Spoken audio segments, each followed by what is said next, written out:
Hi friends, today is 25/12/25।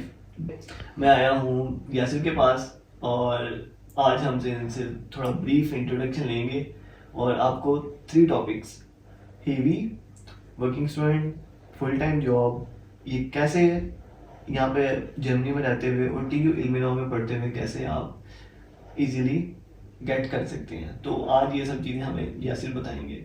Yasir, अपना ज़रा तारुफ करवा दो। मेरा नाम यासिर है और मैं 2021 मार्च में जो है ना वो जर्मनी आया था एज ए स्टूडेंट। और मेरी यूनिवर्सिटी जो थी वो TU इल्मिनाओ थी और मेरे कोर्स का जो नाम था वो मीडिया टेक्नोलॉजी था।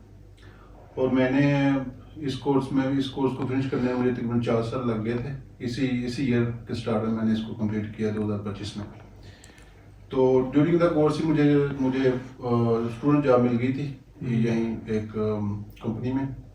तो मैंने तकरीबन 2 साल स्टूडेंट जॉब किया और जॉब के इसी कोर्स के दौरान ही मैंने उनको बोला था कि मेरी जॉब को जो है ना आप फुल टाइम जॉब कर दें, तो मैं अपनी जो स्टडी है उसको पार्ट टाइम कर लूँगा। तो इसके ऊपर एग्री हो गए थे। तो अभी मैं तब से अभी तक मैं फुल टाइम जॉब कर रहा हूँ। और ये थीसिस का थोड़ा बता दें कि आपने कैसे फुल टाइम जॉब के साथ पार्ट टाइम कैसे हाँ, ये बहुत मुश्किल पार्ट था और इसके लिए मैंने काफ़ी मेहनत की थी, क्योंकि फुल टाइम जॉब के साथ थीसिस करना मुश्किल हो जाता है काफ़ी। समटाइम्स ये होता है कि आपकी कंपनी वाले भी सपोर्ट करते हैं, लेकिन मेरे केस में ऐसा नहीं था। मेरी कंपनी ने बिल्कुल सपोर्ट नहीं किया मुझे। मैंने यूनिवर्सिटी में थीसिस पकड़ा था और मैं क्या करता था कि जॉब से आके थीसिस का काम किया करता था। तो लकीली मैंने अपना जो थीसिस है वो फिनिश कर लिया फिर। तो वैसे मुश्किल था, लेकिन जब मैं ये रिकमेंड करता हूँ कि आप अगर जॉब मिल जाए तो वेल एंड गुड, अगर ना मिले तो फिर थीसिस आप कर लें। And heavy working student and full time job कैसे लेनी है और क्या आपको चीज़ें हैं वो आपको नेक्स्ट डिस्कस करते हैं अभी हम। तो यासिर, बताएं ज़रा आपने कैसे स्टार्ट किया था अपनी मीडिया की डिग्री, मीडिया टेक्नोलॉजी, और कैसे ये सारा प्रोसेस हुआ। अच्छा, बहुत शुक्रिया। मैं एज ए स्टूडेंट जर्मनी में आया था और मैं 2021 मार्च में जर्मनी में आया था। और मेरी यूनिवर्सिटी जो थी वो TU इल्मिनाओ थी और मेरे कोर्स का जो नाम था वो था मीडिया टेक्नोलॉजी। और इस कोर्स को कंप्लीट करने में तकरीबन 4 साल लगे हैं। मैंने इसी साल इस साल के स्टार्ट में अपने कोर्स को फिनिश किया। और जहाँ तक बात है जॉब्स का जर्मनी में जो मेरा तरीका था, ऐसा कोई स्पेशल तरीका नहीं है, लेकिन यही है कि आप अप्लाई करते रहो। जितना ज़्यादा अप्लाई करेंगे उतने ज़्यादा आपके ज़्यादा चांस है कि आपको जॉब मिल जाए। और जैसे ये बताओ कि जो हेवी एप्लीकेशंस होती हैं यूनिवर्सिटी के अंदर, तो ये कैसे बंदा इजीली ग्रैब कर सकता है? क्या गाइड देते हैं, कैसे मेल करते हैं प्रोफेसर्स वगैरह को? मेल करने का तरीका तो वही होता है जो भी पहली बात तो ये है कि आपको हीवी मिले। आपको कोई किसी जगह पे कोई पोस्ट मिले कि यहाँ पे हीवी अवेलेबल है, जहाँ पे आपको मिलती है। और अगर आपको लगता है कि वो आप कर सकते हो तो प्रोफेसर को ईमेल करो कि मैं भाई ये काम कर सकता हूँ। उससे अपना प्रीवियस एक्सपीरियंस शेयर करो कि मैंने ऑलरेडी किया हुआ है या मैं कर सकता हूँ, तो वो आपको अगर चाहेगा तो आपका इंटरव्यू ले लेगा। और फर्स्ट ऑफ ऑल आपकी क्लैरिटी होना ज़रूरी है कि आपने किस फील्ड में जाना है, और फिर उससे रिलेटेड आप प्रोफेसर को कांटेक्ट करते हो। उनकी यूनिवर्सिटी वेब पोर्टल पे आप जाएं इल्मिनाओ में और उधर आप सर्च कर लें अब हेवी एप्लीकेशन एंड देन आप अप्लाई करें। मोस्टली अगर आप यूनिवर्सिटी में हैं, अगर आप यूनिवर्सिटी के अंदर हैं तो यहाँ पे जो भी डिपार्टमेंट्स होते हैं उनके नोटिस बोर्ड के ऊपर भी लिखा होता है कि हमें। बताएं ज़रा आपने कैसे स्टार्ट किया था अपनी मीडिया की डिग्री, मीडिया टेक्नोलॉजी, और कैसे ये सारा प्रोसेस हुआ। अच्छा, बहुत शुक्रिया। मैं एज ए स्टूडेंट जर्मनी में आया था और मैं 2021 मार्च में जर्मनी में आया था। और मेरी यूनिवर्सिटी जो थी वो TU इल्मिनाओ थी और मेरे कोर्स का जो नाम था वो था मीडिया टेक्नोलॉजी। और इस कोर्स को कंप्लीट करने में तकरीबन 4 साल लगे हैं। मैंने इस साल के स्टार्ट में अपने कोर्स को फिनिश किया। और जहाँ तक बात है जॉब्स का जर्मनी में जो मेरा तरीका था, ऐसा कोई स्पेशल तरीका नहीं है, लेकिन यही है कि आप अप्लाई करते रहो। जितना ज़्यादा अप्लाई करेंगे उतने ज़्यादा आपके ज़्यादा चांस है कि आपको जॉब मिल जाए। और जैसे ये बताओ कि जो हेवी एप्लीकेशंस होती हैं यूनिवर्सिटी के अंदर, तो ये कैसे बंदा इजीली ग्रैब कर सकता है? क्या गाइड देते हैं, कैसे मेल करते हैं प्रोफेसर्स वगैरह को? मेल करने का तरीका तो वही होता है जो भी पहली बात तो ये है कि आपको हीवी मिले।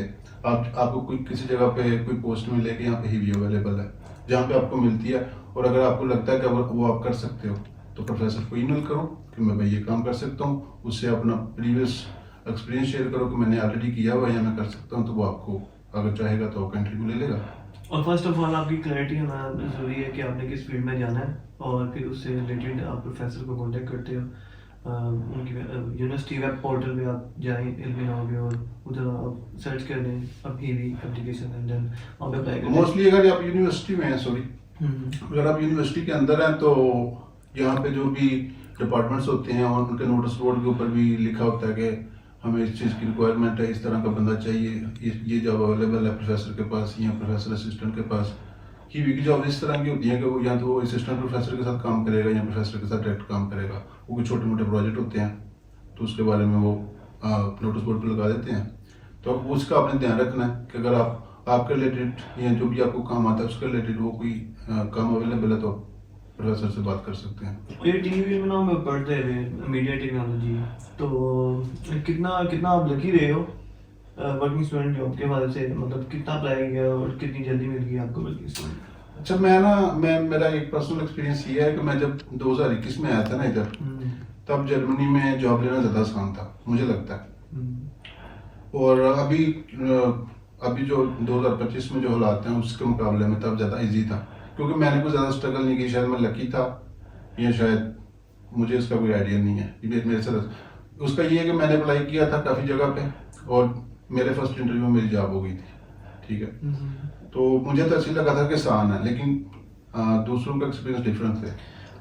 और ये जो लोग और जॉब्स में लग जाते हैं यहाँ के, तो इनको थोड़ा मशवरा दें कि आपने कैसे हर फील्ड में होंगे और आपको होना चाहिए बजाय इसके कि आप और जॉब्स करते हो, तो इसके बारे में क्या ख्याल है? देखिए, मेहनत ये पाकिस्तानी स्टूडेंट्स के लिए ये बड़ी प्रॉब्लम होती है कि उनको पैसे चाहिए होते हैं, क्योंकि हर बंदा इधर स्ट्रगल, जो पाकिस्तान की जो स्ट्रगल है उससे बचने के लिए इधर आता है। उसको लगता है कि इधर हालात बड़े परफेक्ट होंगे, और जब आगे वो लड़के और जब स्टार्ट करते हैं पैसे कमाने के चक्कर में, तो और जब का मेरा पर्सनल एक्सपीरियंस नहीं है वैसे, लेकिन मैंने सुना है दूसरों का एक्सपीरियंस में शेयर कर देता हूँ कि जो लड़के और जब करते हैं वो कहते हैं कि ये एक लूप की तरह है कि आप पैसे कमाते हो, जितने पैसे आपने कमाए वो महीने में खर्च हो गए या 2 महीने में खर्च हो गए, फिर आप नई आर जॉब ढूंढते हो, और आर जॉब करने के बाद आपका स्टडी के ऊपर जो आप फोकस को आपको करना चाहिए वो आप नहीं कर पाते। तो होता ये स्टडी आपकी हो नहीं रही होती, आपको नई स्किल सीख नहीं रहे होते, तो जो बंदे आर जॉब करते हैं उनके लिए जॉब ढूंढना वैसे ही मुश्किल हो जाता है, क्योंकि वो कुछ सीखते तो है नहीं। तो इसलिए बेहतर ये है कि आप मेहनत ये है कि बंदा फिर बैलेंस करे कि और जॉब भी करे और वीकेंड के ऊपर कोई नई स्किल सीखे, फिर एप्लीकेशन भेजे। मेहनत ये इसका कोई और सोल्यूशन नहीं है मेरे ख्याल से। और एक कंपनी में वर्किंग स्टूडेंट करते हुए कितना इजी होता है? आप फुल टाइम पे जाओ तो ये क्या प्रोसेस होता है, और क्या ज़्यादा कंपनियां ऐसा हायर कर लेती हैं वर्किंग स्टूडेंट को फुल जॉब के लिए? मेरा पर्सनल एक्सपीरियंस ये है कि अगर कोई कंपनी छोटी है, कोई स्टार्टअप टाइप कंपनी है, वो हायर कर लेते हैं। अगर एक बंदे ने वर्किंग स्टूडेंट जॉब की है उनके साथ, तो वो हायर कर लेते हैं। लेकिन जो बड़ी कंपनीज है जैसे सीमेंस है, बोश है, या जैसे ये जितनी भी ऑटोमोबाइल की बड़ी कंपनीज हैं, ये हायर नहीं करती, क्योंकि ये इनका हायरिंग सिस्टम ही नहीं है, ये अपने काम को आउटसोर्स कर देते हैं। तो वर्किंग स्टूडेंट जो जॉब होती है वो बड़ी एक रिलैक्स जॉब है स्टूडेंट के लिए। कंपनी वाले भी ये चीज़ अंडरस्टैंड करते हैं कि ये बंदा स्टूडेंट है, इसके ऊपर ज़्यादा बोझ नहीं डालते, उसको बिल्कुल इजी टास्क देते हैं। उससे ये होता है कि आपकी जो मंथली एक्सपेंसेस होते हैं वो आप पूरे कर पाते हो और अपनी स्टडी के ऊपर भी फोकस कर पाते हो। अच्छा, एक जो नए स्टूडेंट्स आते हैं उनका थीसिस का भी बड़ा मसला होता है कि यार थीसिस कैसे करना है, थीसिस कहाँ पे ढूंढें, और थीसिस कंपनी में करना ठीक है या फिर यूनिवर्सिटी में करना ठीक है, तो इसके बारे में क्या ख्याल है आपका? वैसे थीसिस ढूंढने का जो क्वेश्चन है वो ये है कि बंदा अगर मास्टर करने आ रहा है तो वो उसको इतना आइडिया तो होता ही है कि वो थीसिस कैसे ढूंढना है, क्योंकि पहली बात तो ये कि आप जो भी आज जिस कोर्स में भी हो, थीसिस आपका उसी कोर्स के रिलेटेड कुछ ना कुछ होगा, और ड्यूरिंग द कोर्स जो भी आपके प्रोफेसर होंगे उन्हीं प्रोफेसर से आपने थीसिस लेना है, आपको उसका भी आइडिया हो जाता है, क्योंकि थीसिस आप एंड में करते हो। दूसरा क्वेश्चन ये कि आप कहाँ पे करें थीसिस। तो अगर मेरा ख्याल है कि इंडस्ट्री में ज़्यादा बेटर है अगर आप थीसिस करो। उसमें यह है कि आपको इंडस्ट्री का थोड़ा बहुत एक्सपीरियंस मिल जाता है थीसिस के दौरान, और अगर इंडस्ट्री में नहीं मिल रहा तो फिर प्रोफेसर से बात की जा सकती है, किसी भी प्रोफेसर से जो आपके इंटरेस्ट के रिलेटेड है, हाँ यार जिस फील्ड में आप करना चाह रहे हो। तो ये एक अच्छी बात होगी, थीसिस का भी पता चल जाएगा इस वीडियो में आपको वर्किंग स्टूडेंट का भी पता चल जाएगा कैसे अप्लाई करना है और क्या उसके फायदे होते हैं इधर रहते हुए। हाँ एक चीज़ ज़रूरी है कि जो थीसिस ढूंढने का टाइम है वो कुछ लोग उसको अंडरमाइन करते हैं कि यार मैं ढूंढ लूंगा, थीसिस प्राइज दिया मैं कर लूंगा।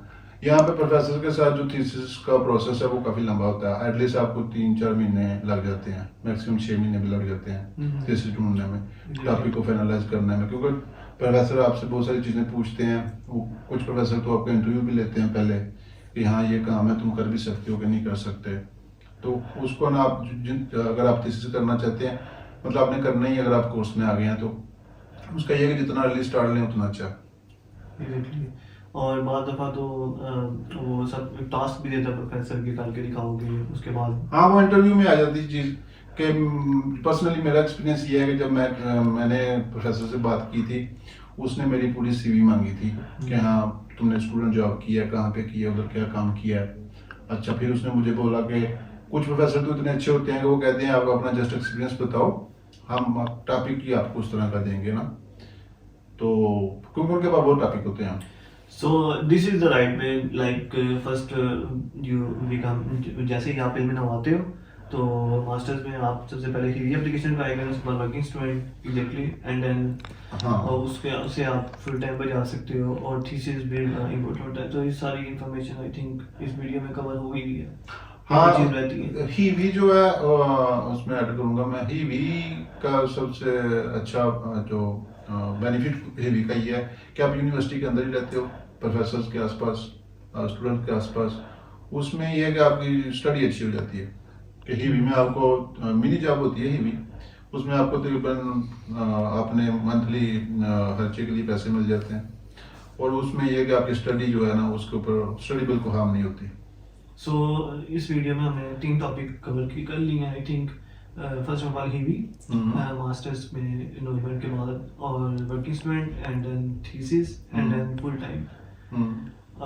तो ये वीडियो आपको हेल्प करेगी इन 3 टॉपिक्स में अगर किसी को इन्फॉर्मेशन चाहिए। हाँ फुल टाइम जॉब के ऊपर भी मैं एक पॉइंट के ऊपर जोर दूंगा कि यहाँ पे ऐसा सीन नहीं है। मैं बताया था कि 2021 और 2025 के दरमियान जो अभी पॉलिटिकल सिचुएशन और इकोनॉमिकल सिचुएशन जर्मनी की उस तरह की है, लेकिन फिर भी डिसपॉइंट होने की वाली बात नहीं है। उसका ये है कि एप्लीकेशन भेजते रहो और लर्निंग करते रहो, अपनी जो भी आपकी स्किल्स हैं उसको पॉलिश करते रहो और मिल ही जाएगी जॉब।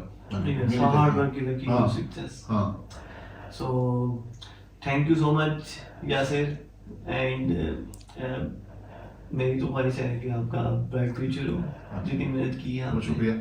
और अगली वीडियो तक के लिए अल्लाह हाफिज़।